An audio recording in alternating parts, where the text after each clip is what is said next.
মিরাজ ভাই, আপনার কাছ থেকে এটা জানতে চাই যে ওই শাহবাগের আন্দোলনের সময় মাইকে শোনা যাচ্ছে, যেটি সামাজিক যোগাযোগ মাধ্যমেও বেশ আলোচিত হয়ে গেছে ইতিমধ্যেই, যে বলা হচ্ছে গোলাম আজমের বাংলায় আওয়ামী লীগের ঠাঁই নাই, সাইদির বাংলায় আওয়ামী লীগের ঠাঁই নাই, নিজামীর বাংলায় আওয়ামী লীগের ঠাঁই নাই। এটি এই প্রসঙ্গে কি বলবেন?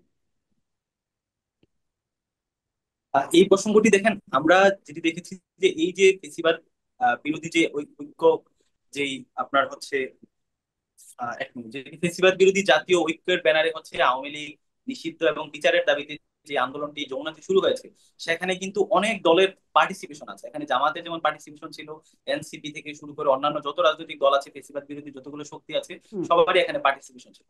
তো এখন এই এত সংগঠনের এত দলের পার্টিসিপেশনের পরে যদি একটা স্পেসিফিক কোনো দল তাদের দলীয় স্লোগান দেয় বা তাদের দলীয় পতাকা উড়ায়, সেটি কিন্তু আসলে গোটা আন্দোলনকে কিন্তু আসলে ভেরিফাই করে দেন।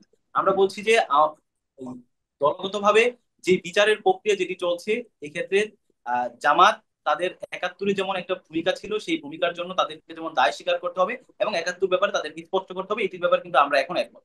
দ্বিতীয়ত হচ্ছে মাসুদ কামাল ভাই যেটি যে দুটি উল্লেখ করেছেন, যে একটি হচ্ছে খালেদা জিয়ার ইস্যুকে ঢাকা কিংবা হচ্ছে করিডোরকে ধামাচাপা দেওয়া, এটি আসলে কোনো সাউন্ড আর্গুমেন্ট বলে আমি মনে করি না। কারণ হচ্ছে দেখেন, খালেদা জিয়া যখন তিনি দেশে বাংলাদেশে আসেন, তখন কিন্তু তাকে আপোষের নেত্রী হিসেবে দলমত নির্বিশেষে কিন্তু সবাই এটিকে মেনে নিয়েছে এবং এই ইস্যুটিকে আপনি আসলে ধামাচাপা দিতে পারেন। দ্বিতীয় হচ্ছে করিডোরের যে ইস্যুটি, করিডোর ইস্যু কিন্তু আমরা এখনো প্রশ্ন করে যাচ্ছি যে সরকার কিন্তু একাই সিদ্ধান্ত নিতে পারে না।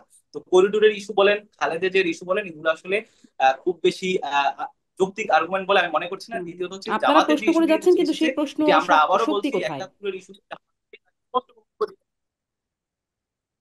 হুম। আমি জিজ্ঞাসা করছিলাম যে আপনারা মানবিক করিডোর ইস্যুতে প্রশ্ন করে যাচ্ছেন, কিন্তু সেই প্রশ্নটা তো আর এভাবে করছেন না যেভাবে আওয়ামী লীগ নিষিদ্ধের জন্য করছেন। মানে সেই প্রশ্নের গুরুত্ব, মাহাত্ম্য বা ওয়েট কত? আবার যদি ওই যে করিডোর নিষিদ্ধের, মানে করিডোর দেবার ব্যাপারে যে আপনারা প্রশ্ন করছেন, আপনি বলছিলেন, সেই প্রশ্নের ভার কত, গুরুত্ব কত, মাহাত্ম্য কত, আপনারা কতটা শক্তিশালীভাবে প্রশ্নটা করছেন? সরকার কি সেটাকে আমলে নিচ্ছে, নেওয়াতে পারছেন?